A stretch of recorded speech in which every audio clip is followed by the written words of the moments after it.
Let's cultivate our motivation.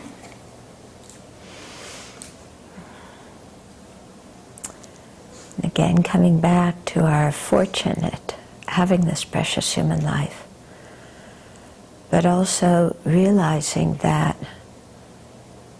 until we have realized emptiness directly, we're not out of the hot water.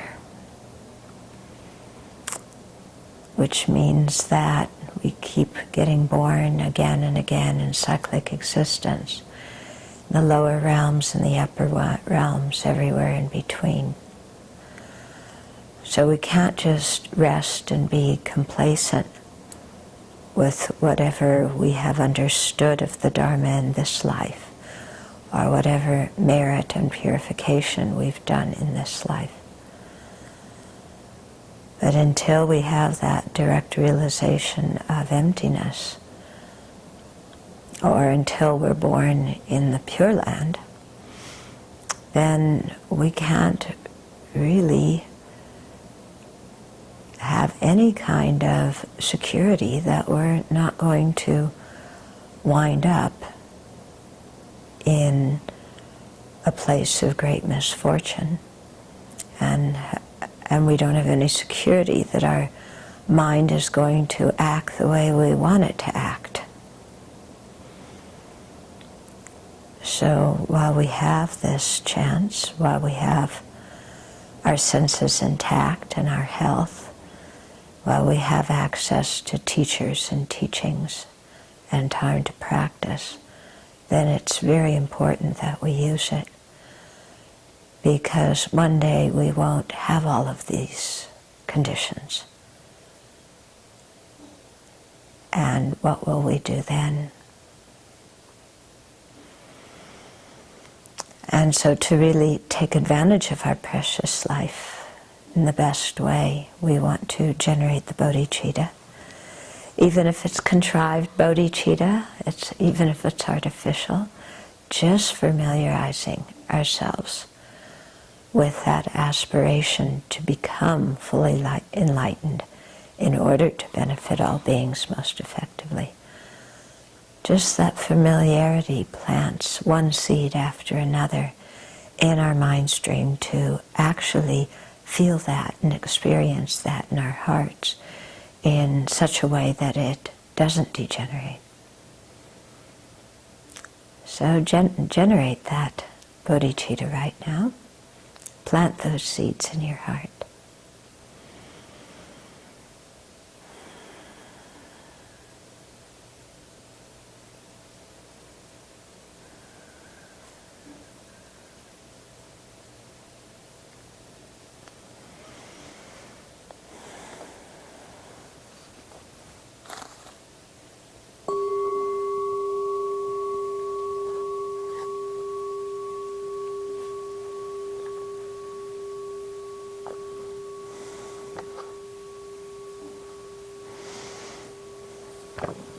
You know, when we've been practicing for a while, sometimes it's a bit easy to get complacent.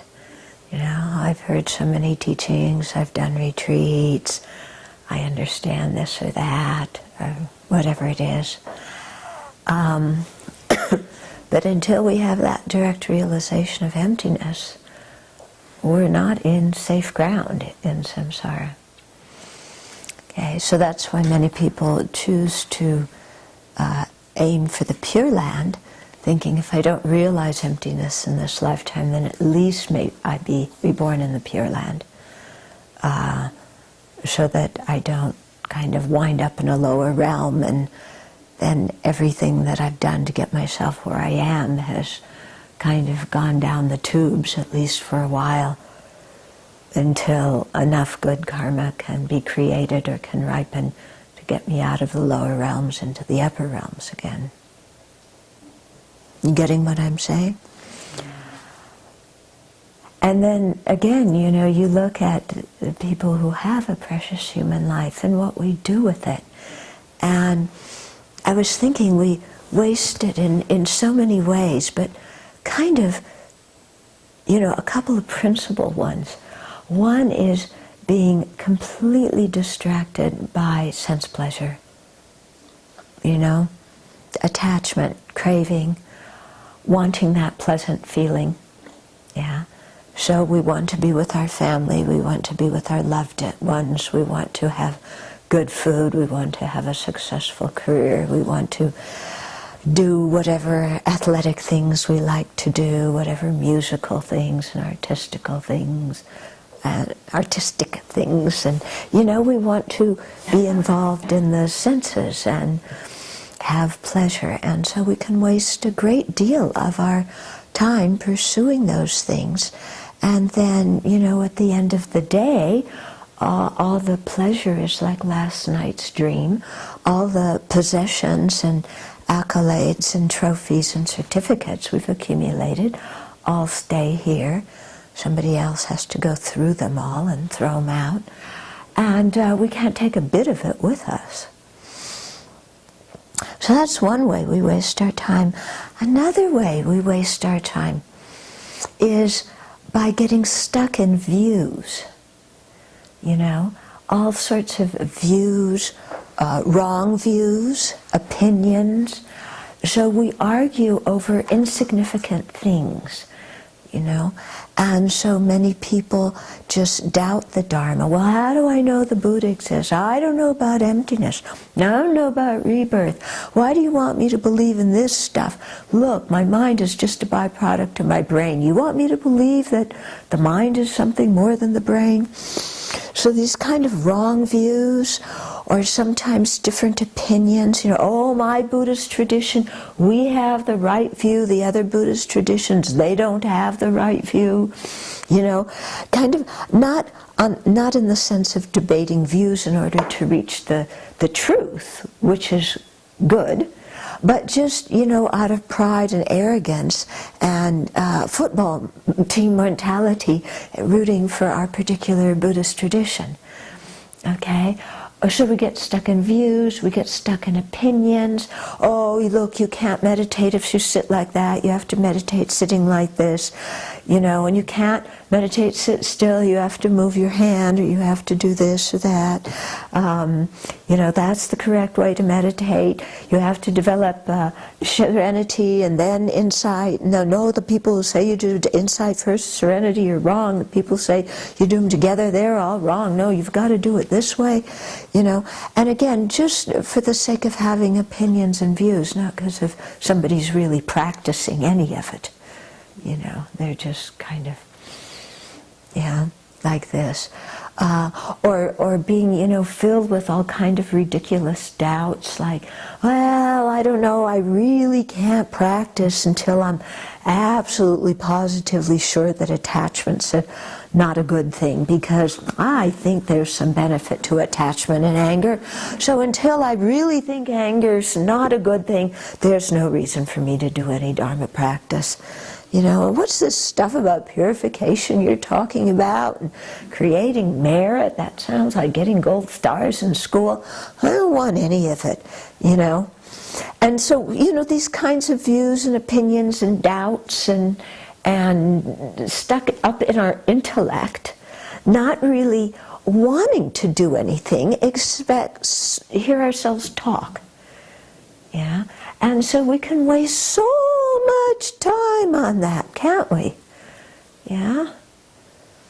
This is the right way, and that's the wrong way, and this group's good, and that group's bad, and, you know, this is how long you should meditate. No, don't do it like that. But the person doesn't practice anything themselves. Okay?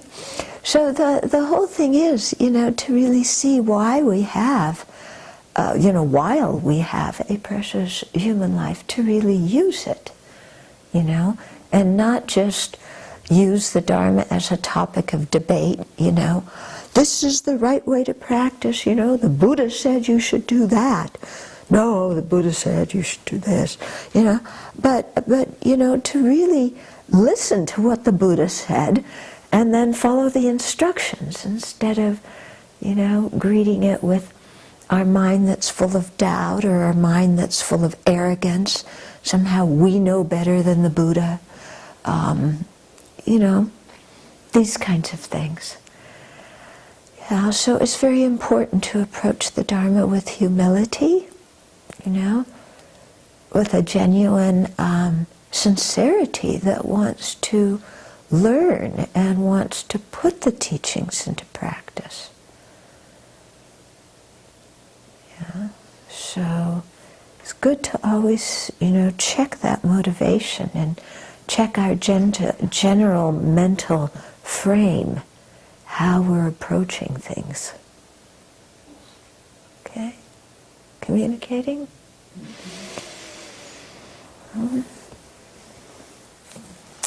Okay, so we've been talking about feelings.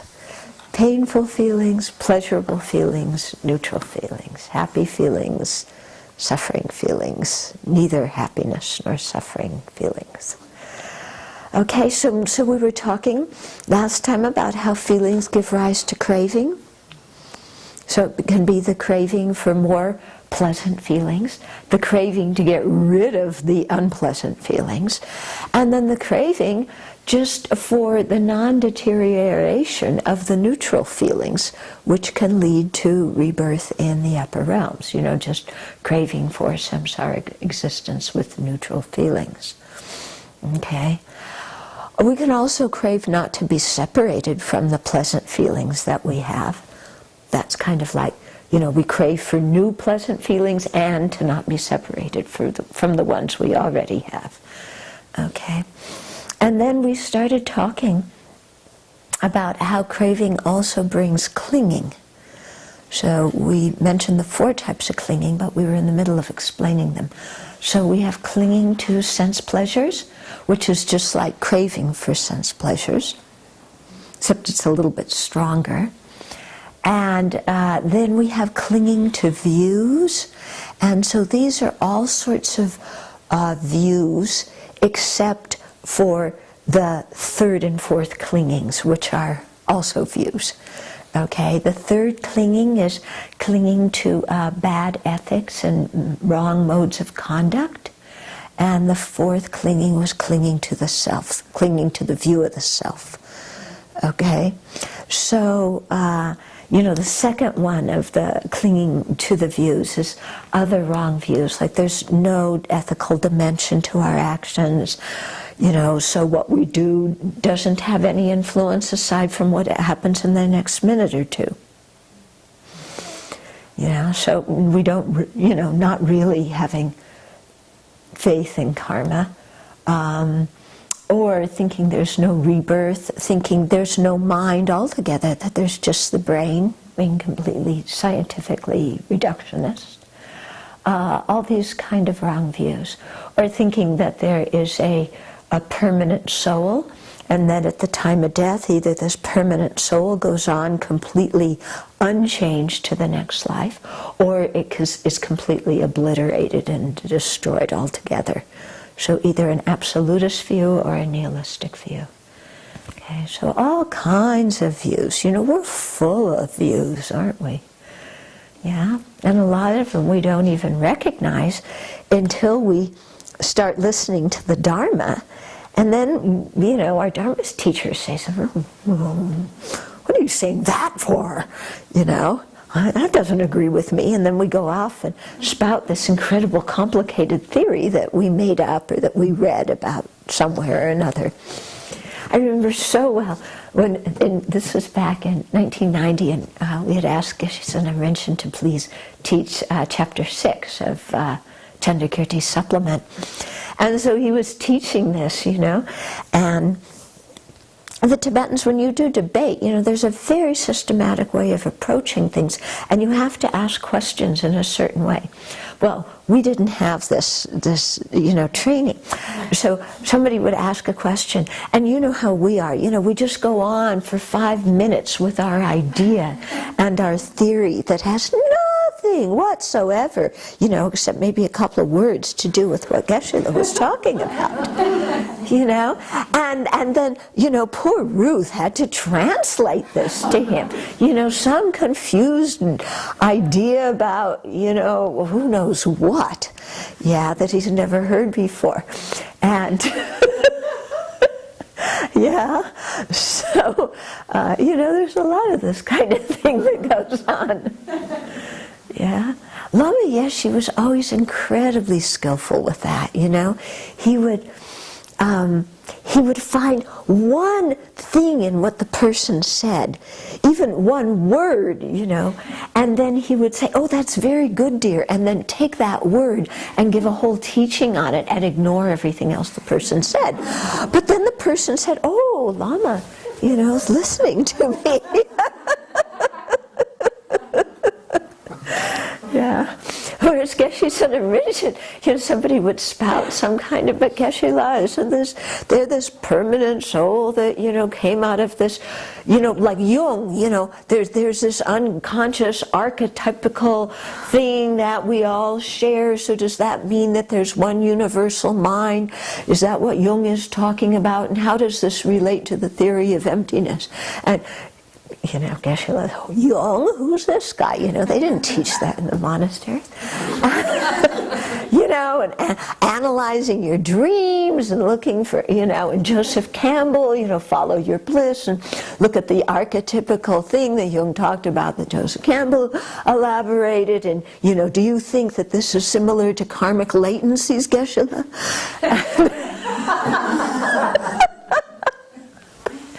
And Geshe-la's, his answer was always, "You haven't understood the object to be negated properly."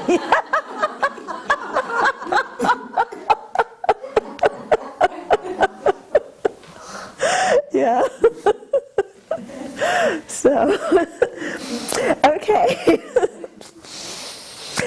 Okay, so we talked about the first two kinds of clinging, clinging to sensual things, clinging to views. So also I mentioned that, at the beginning, how we waste a lot of time in these two kinds of clinging.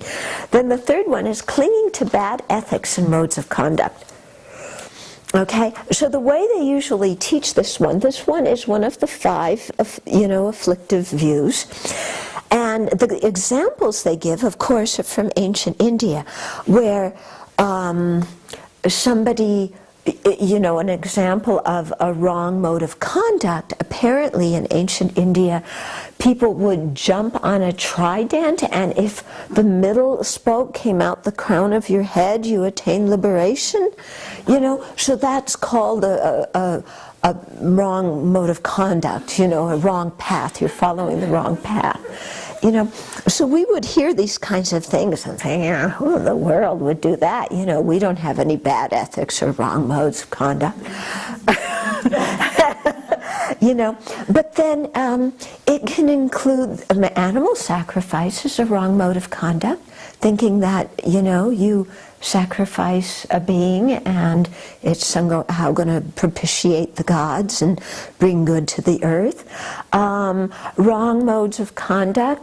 All the people who think by doing drugs you're going to attain nirvana. Drugs will help you bring the ultimate in realizations. So come and do this, secret whatever, something with drugs, or this whole thing that people have done. And then some people, they wind up with their brains fried. Or remember this, there were some people who died in a sweat lodge because somebody was pushing them, kind of, you have to endure and this will break your ego. So these kinds of things, modes of conduct that, maybe, like a sweat lodge under the guidance of a proper spiritual mentor would be something useful, but, somebody who isn't qualified doing that can be really, detrimental to people. Or bad ethics, how we rationalize our bad ethics so that they become virtuous. Yeah, so all these kinds of things become the third kind of clinging. And so His Holiness, when he was explaining this, he said, as a result of clinging to wrong views, like, for example, there's no cause and effect, there's no ethical dimension to our actions, then people develop wrong ideas of ethics and conduct. Okay, and so they create a great deal of destructive karma. So, for example, we start out with feelings, because remember, feelings is starting at the root of all of this. You know, how you get to craving and clinging is you start with feelings. So somebody has a pleasant feeling when they look at their bank account and they see a lot of zeros after whatever number is in front. Okay, it's not the number in front that's so important, it's how many zeros you have after it. Okay, right? You know? 1 0 is not good enough. You know, you have to have 10 zeros. Okay, so you have a pleasant feeling for money. So then you develop a philosophy or a view that justifies embezzling it. Like, oh, I'm working for a company and they don't use their money properly, they don't treat their employees properly, so it's very right and fair of me to take this money because actually it should be my money if they paid me properly. Okay? So we develop some kind of view, some kind of justification for our wrong mode of conduct. And then we, you know, embezzle the money and take it, have the pleasant feeling again, and then develop the last view, the clinging to the self, by feeling very proud of ourselves. Yeah. Oh, look, you know, I took this money that was rightfully mine from this country, from this company that, you know, actually owed it to me. So do you see the thing? The pleasant feeling for money, then the clinging to a view, then that leading to justifying doing, you know, a wrong mode, a wrong ethical conduct, then creating the negative karma, and then feeling happy about it, and then the clinging to the self by having the conceit of I'm so clever to do this. Okay, you seeing this sequence here? So it's interesting to just look at our own mind and, you know, see how so many different facets of our mind can be linked together, and how one thing, one kind of wrong thought can lead to another kind of wrong thought that leads to another, that leads to another. Okay? And then the fourth kind of clinging was clinging to the self. So chiefly this refers to the view of personal identity, you know, what the Tibetans call jigta, and this is like and it also involves not just the view of the personal identity, but a kind of conceit of I am. I love that term. I hate the idea, but I love the term. The conceit I am. To me, that really hits me. Does it hit you that way? You know, just the conceit of thinking, I am. Because from that conceit, that grasping at a truly existent me, then all the other afflictions come. Yeah? Being so proud of I am.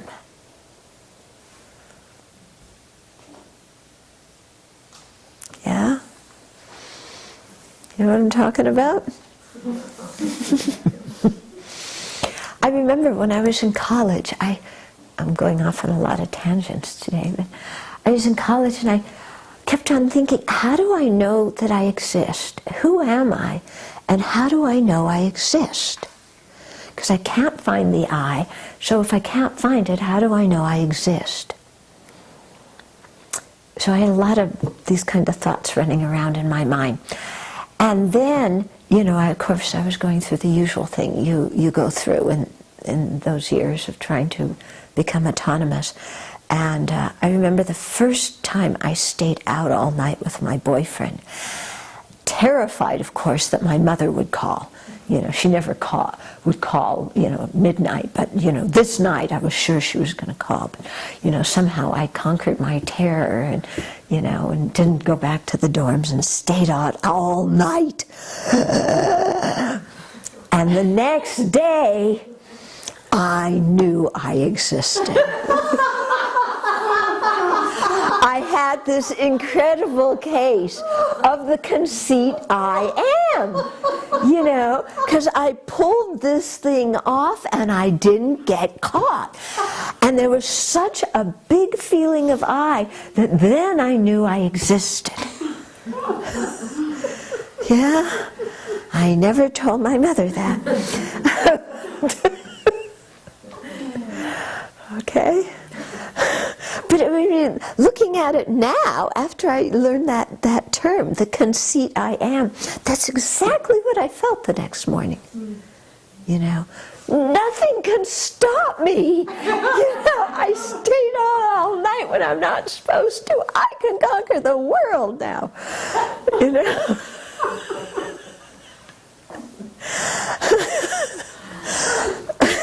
So that, I think, was also a wrong view.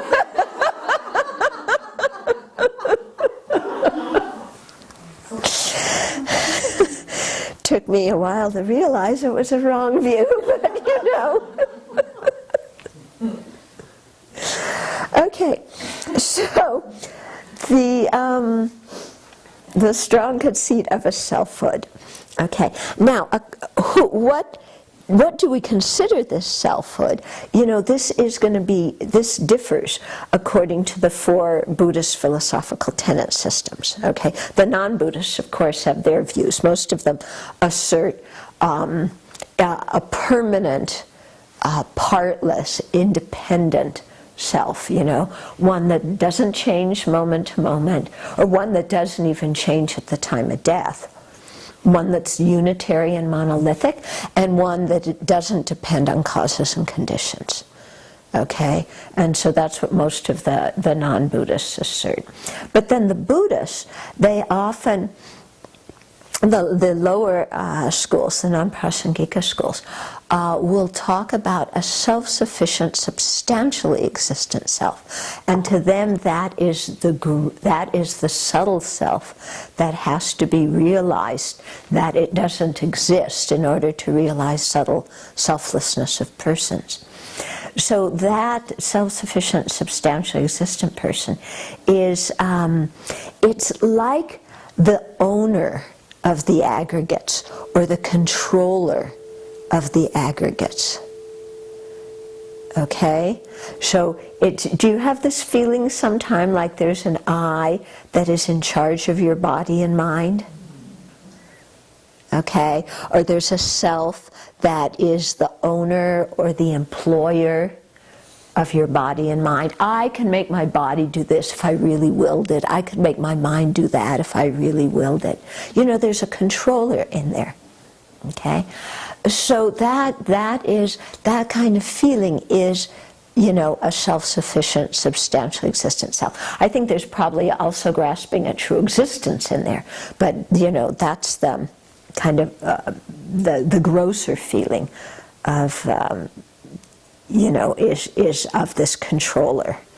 Okay, so it's clinging to a self that is independent from the aggregates. Yeah, there's a me that, you know, is separate from the aggregates.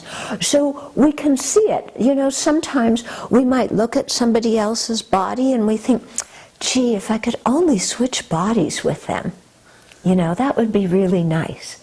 So at that time, you know, we think like that. Oh, yeah, just switch bodies. That would be so easy.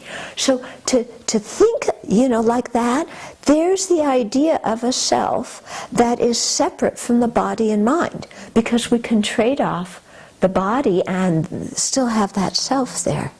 Okay, or an example of feeling the self-sufficient, substantially existent self in relationship to the mind would be, oh, that person's so intelligent. If I could just change minds with them, then I would be able to grasp all these things.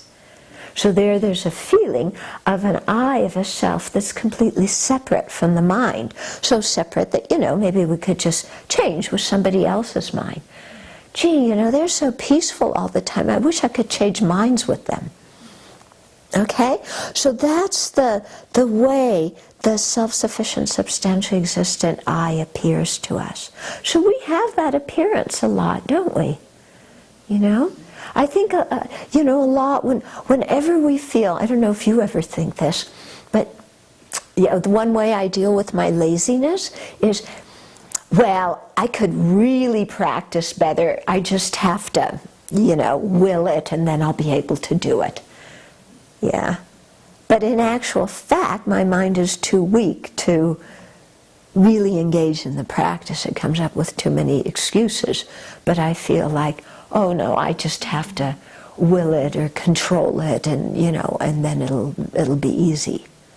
Okay, when in fact my mind's out of control. Okay, so you know, when the lower schools use the word independent, it doesn't refer to an inherently existent person, but it's referring to a person who is like the controller or owner of the aggregates, like a king to the subjects. The king rules over the subjects. The controller, you know, the I rules over the body and mind that are subservient to it. Okay, so the I's the boss, and the body and mind dutifully follows suit. Ha ha ha.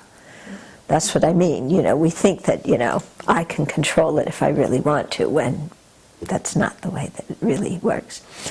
Okay, but according to the Prasangika, when they use the word independent, it refers to an inherently existent I. Okay, so clinging to an inherently existent I, one that exists without depending on anything else, including being merely labeled by the mind. Okay? So that's the fourth clinging. So how did we get to talking about clingings? Because we were talking about craving, because clinging comes from craving comes from feelings. Okay, and we've been talking about mindfulness of feelings. So just so you know how we got there. Okay, then the next point in talking about feelings, we had two other kind of prior points. One was to watch how the feelings arise, you know, how they arise and what their characteristics are, how they cease. And then the second one was just to contemplate their disadvantages. And that's where we got into seeing how they lead to clinging and craving and other afflictions and karma, and how they lead us into suffering. And that's why they're considered polluted or contaminated feelings. Even, you know, samsaric happiness is polluted because it's still under the influence of ignorance. And, you know, when it arises, we get attached to it. That makes us create karma. That, you know, makes us continue in cyclic existence. Okay? So then the following point, after seeing how the feelings arise and their characteristics and how they cease, after seeing their disadvantages, the third one is seeing the feelings as devoid of any real essence, and therefore incapable of giving us any genuine happiness. Okay?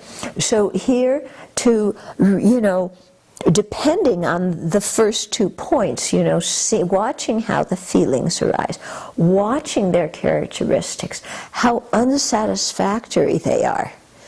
Because remember, you know, feelings is of the 4 distortions, feelings is connected with seeing things that are unsatisfactory as pleasant. Yeah? And so seeing how unsatisfactory happy feelings are, painful feelings are, and neutral feelings are. They're all unsatisfactory. There's nothing in any of them to cling on to that is going to bring us any lasting happiness. And so when we see that, then it helps us give up these clinging to the feelings, which is very, very important, because then our feelings won't run us around and they won't govern us the way they you know, because we've been talking about how reactive we are to the feelings. And so we begin to see the feelings as completely essenceless. They're produced by causes and conditions. They arise and cease in a moment. Yeah, they're completely unpredictable. You feel happy one moment, unhappy the next. What kind of lasting essence is there in something that, transmutes so quickly? And they give rise to great conflict and discontent. And so, what essence do pleasant, painful, and neutral feelings have? And so, you can also do this just by watching the feeling, like we were talking the other time when you feel pain, saying, why do I say this is pain? Is there an essence to the pain? Or when you have pleasure, why do I say this is pleasure? There's a very interesting little exercise. I've never done it with you. I've done it with some other groups, where we take some food and then we see what our expectation is, what we think it's going to taste like, and then we taste it and experience it, and we have the feeling from it, and then what? There was that pleasure. Was it like the pleasure we thought we were going to get from it? Was there any essence to this pleasure because we eat it and then it's over with? Okay, so very interesting, a little experiment to do. We can do it sometimes. I usually do it in relationship to helping people see what's a non-conceptual mind and what's a conceptual mind. Okay, so as long as we have polluted feelings, then there's going to be craving to obtain pleasant feelings, to not be separated from the pleasant feelings, to not meet the unpleasant feelings. And so as long as there's craving, as long as there's polluted feelings, there's going to be craving and clinging, and then we're going to create more karma for more rebirths in cyclic existence. So, to recap, the purpose of this meditation on establishing mindfulness of feelings is, one, to help us understand feelings so that our pleasurable feelings, we stop them from giving rise to attachment, and we stop our painful feelings from giving rise to anger and resentment and so on. So that's one purpose of this meditation. A second purpose is to help us understand the second noble truth, the true origin of suffering, because feelings produce craving and clinging, which produce karma, which produces suffering, or dukkha, okay? The other links in the 12 links. Okay? And then a third, through doing this meditation, we're going to change our conception that somehow feelings, our polluted feelings, are something to be enjoyed and possessed by an inherently existent self. So, first we start doubting that our feelings are something enjoyable and worth being attached to start with. And then we deepen that by questioning, is there an inherently existent self that is the owner and possessor of these feelings? Okay? Because why do we cherish our feelings so much? Because we feel that there's a real me that these feelings belong to. When we say with our self-centered thought that our self-centered thought thinks, my happiness is more important than anybody else's, my suffering hurts more. Why is there that? Because there's this feeling of an inherently existent me that is the possessor of these feelings. Yeah? So based on this inherently existent me that possesses these inherently existent feelings, then of course my feelings are more important than anybody else's. So the world should revolve around me so that I only have happiness and not suffering, no matter what happens to anybody else. Okay? So it makes us really, begin to see, well, what's our idea of the self that is the possessor and owner of these feelings? And then another thing that this meditation can do is to help us see that the feelings themselves lack any substantial essence. Okay? So when the previous one, when we're thinking that there's no inherently existent I that owns these feelings, that's going to lead us to the selflessness of persons. When we start thinking that the feelings themselves do not have any essence, that they're not truly existent feelings, then that is part of the selflessness of phenomena. Okay? So, mindfulness of feelings will help us understand selflessness of persons, also selflessness of phenomena. Okay? The Buddha, sometimes there's one sutra called the Sutra of Foam, and he compared the body to foam and feelings to water bubbles. And then discrimination, and each of the other aggregates to something else. I can't remember all the analogies. But the analogies were to show that all of the aggregates lacked any substantial essence. If you have a water bubble, a water bubble is there one moment and it's gone the next. What is there to hold on to in a water bubble? It's created by causes, and it disintegrates, and when it's gone, it's finished. What kind of true essence does it have that can last forever? It doesn't. So similarly, our feelings of pleasure and pain and neutral feelings are all like that. When there's a big bubble, or take bubble gum, when you blow a big bubble, it's so real, isn't it? And then it pops, and it doesn't exist anymore. And you have the mess to show for it.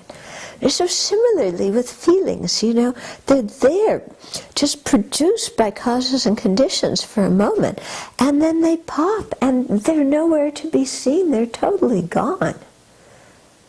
And yet, our whole life revolves around trying to get pleasant feelings and get away from unpleasant feelings. And trying to get the things that we think will bring us pleasant feelings and get away and destroy the things that we think will bring us unpleasant feelings.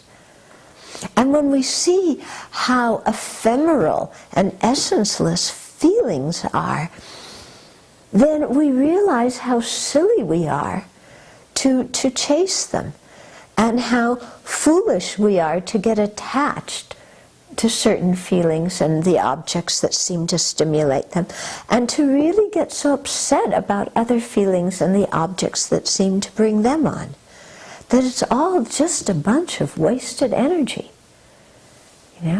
Because whatever we feel is going to be gone very, very quickly. But when it's there and we're feeling it, it feels like it's going to last forever, doesn't it? When we're in a bad mood, all we know is a bad mood. When we are elated over something, that's all we know. We're really so captivated by feelings, so much a slave to the feelings of happiness and suffering. Don't you think? Manju? Okay, so that's the mindfulness of feeling. So, any questions so far about this? Yeah. Last week, somewhere you mentioned about the strength of the feeling, and how the stronger the feeling is, the more real and the more we grasp it. Yeah. And so forth. But as I've been watching feelings this week, also kind of wondering what makes it stronger.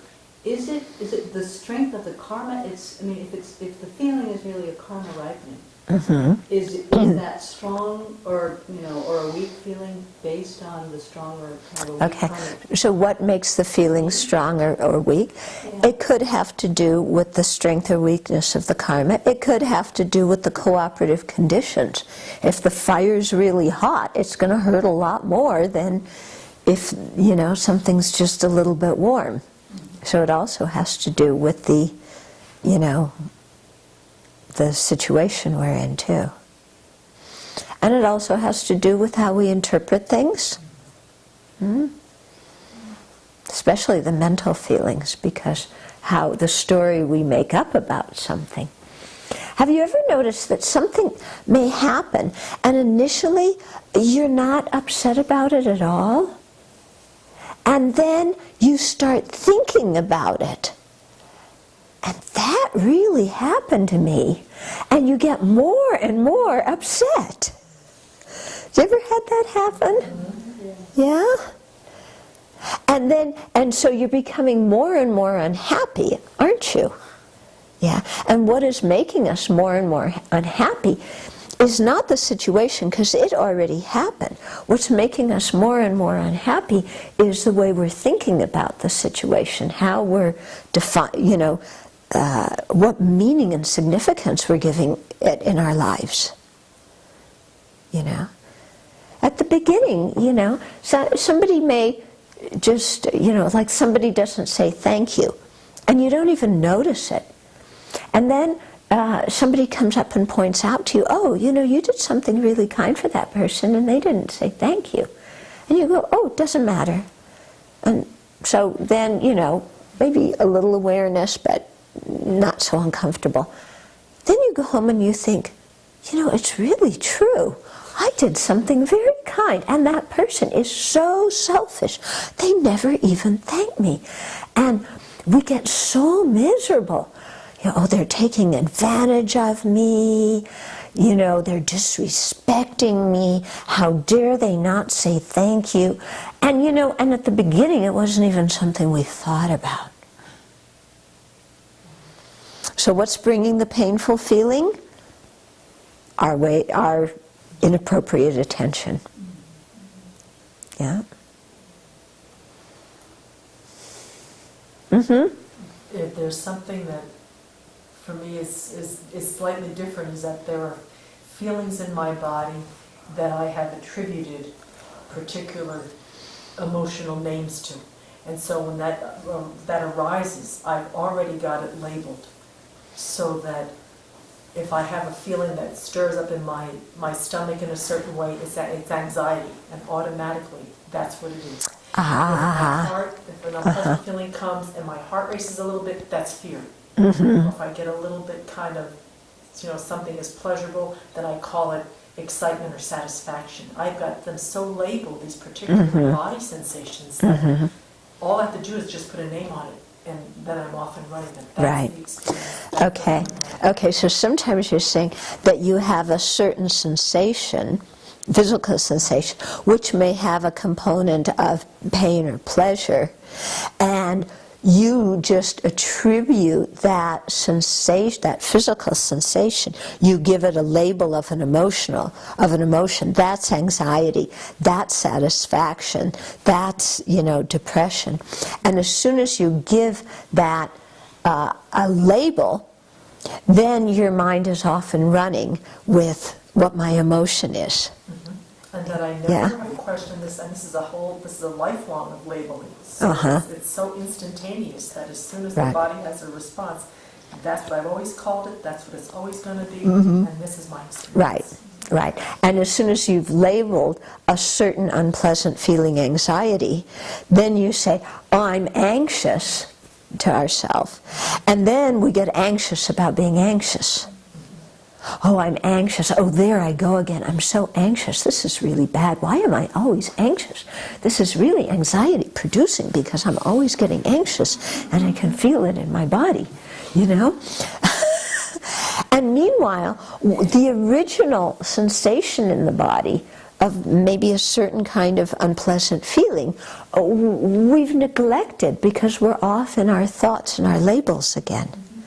And in doing that, we actually create more unpleasant feeling and more anxiety.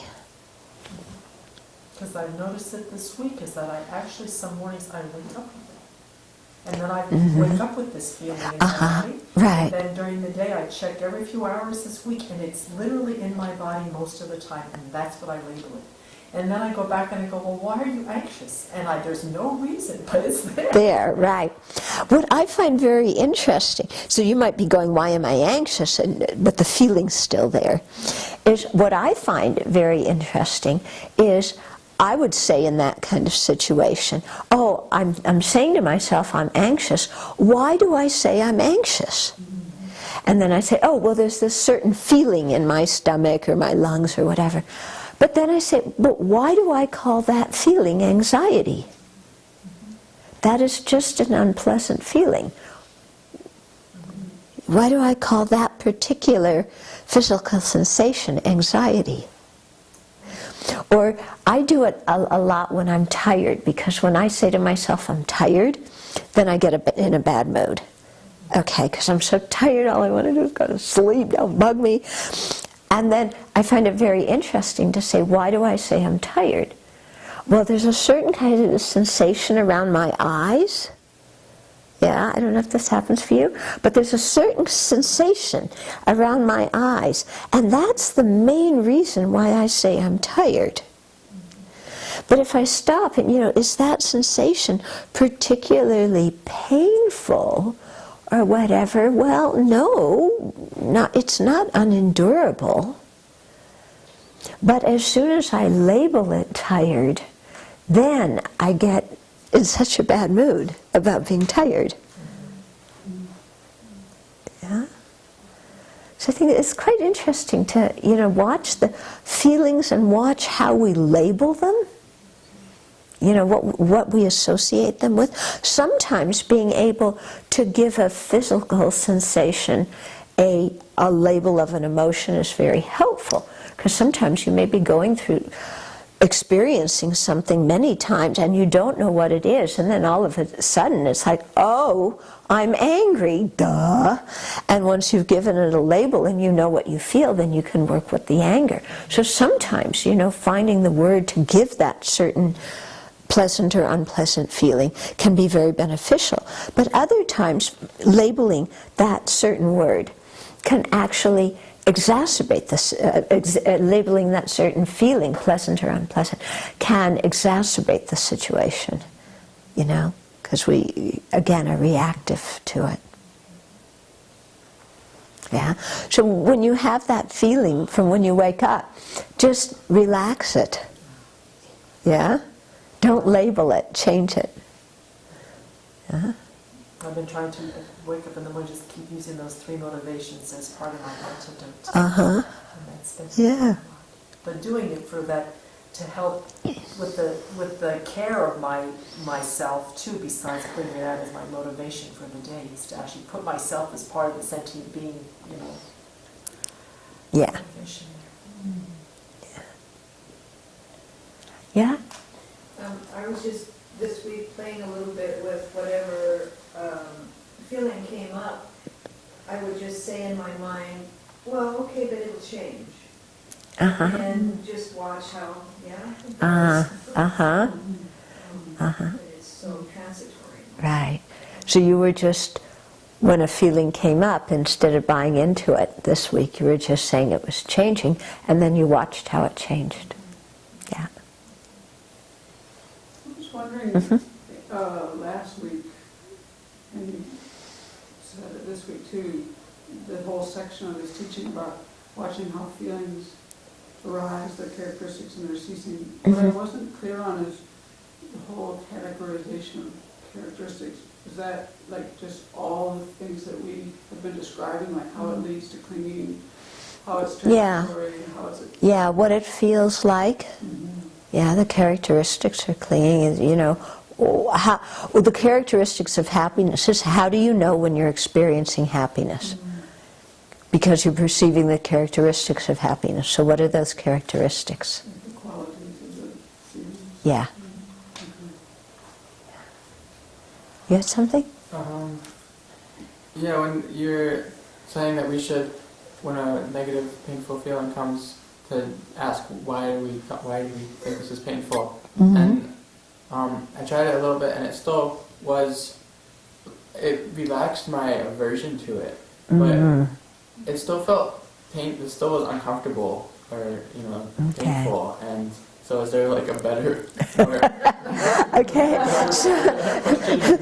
So when you had a painful feeling, you did as we talked about and just said, why is it painful? And that relaxed your aversion to it. But it was still uncomfortable.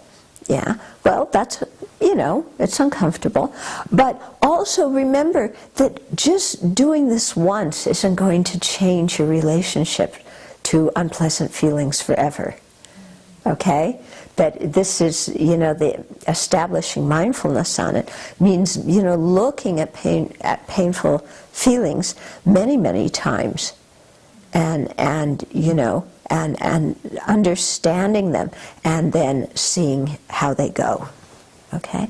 I mean, one of the ways. Okay, in this meditation, you're just watching the pain, and why do I call it pain? How do I know it's pain? And just really getting into that without letting it go into aversion. Sometimes at the end you watch and it's okay, and then at the very end it's like, but I'm tired of watching. I want this feeling to be over with. I'm moving my leg. So you did it for a while, and then the old habit kind of came back. So, you continue to work with it. Yeah, but then with thought training, the way we deal with a lot of these unpleasant feelings is to say, this is karma ripening, and so I'm glad it's happening. So instead of our usual feeling, if I don't like this feeling, I don't like this situation, or I don't like this feeling, therefore I don't like the situation, therefore, I'm going to blurt out or do something. And to change that with thought training to say, it's good I'm having this unpleasant feeling. Yeah, it's karma ripening, it's finishing, that's good. Or you do taking and giving. I'm just going to take. I find that very helpful, actually, when I have an unpleasant feeling and my mind really doesn't like having this unpleasant feeling. It works very well for me, because to, instead of reject the feeling, to say, I'm going to take on all the unpleasant feelings of everybody else on this particular issue.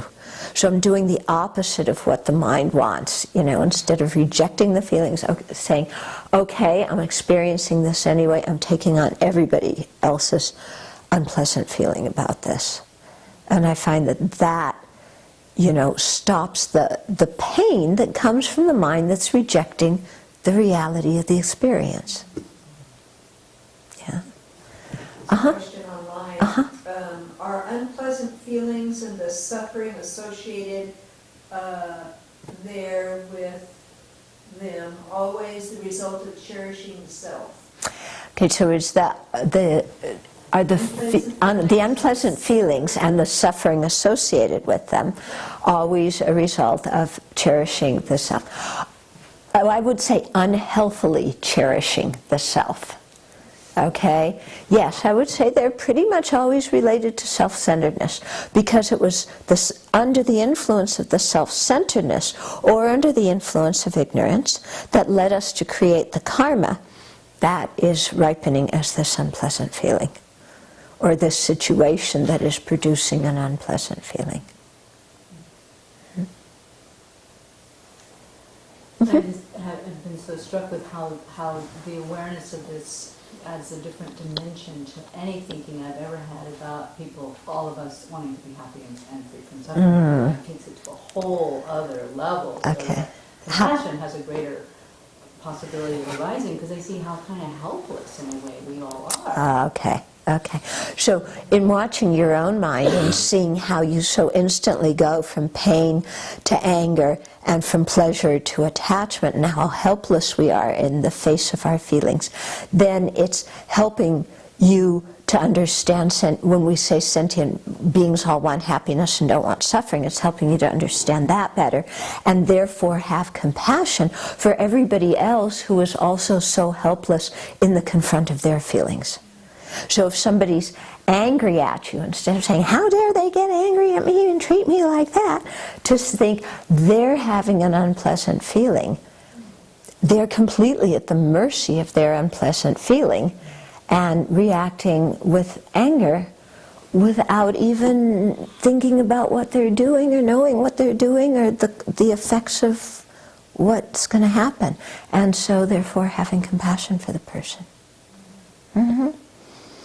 Yeah, and so very much, that's one of the ways in which we work with anger, is to see that the other person who's doing something we don't like is suffering. To really open our eyes and saying they have an unpleasant feeling. They are miserable and they're reacting to it, and that's why they're doing this. Yeah, and they're helpless. They're overwhelmed by the power of the habit of when there's an unpleasant feeling, be lashing out. And show compassion. Okay, so with that, we'll close this evening. And then next week, we'll go to do mindfulness of the mind. Okay? But this week, keep on with mindfulness of the body, mindfulness of the feelings. Okay?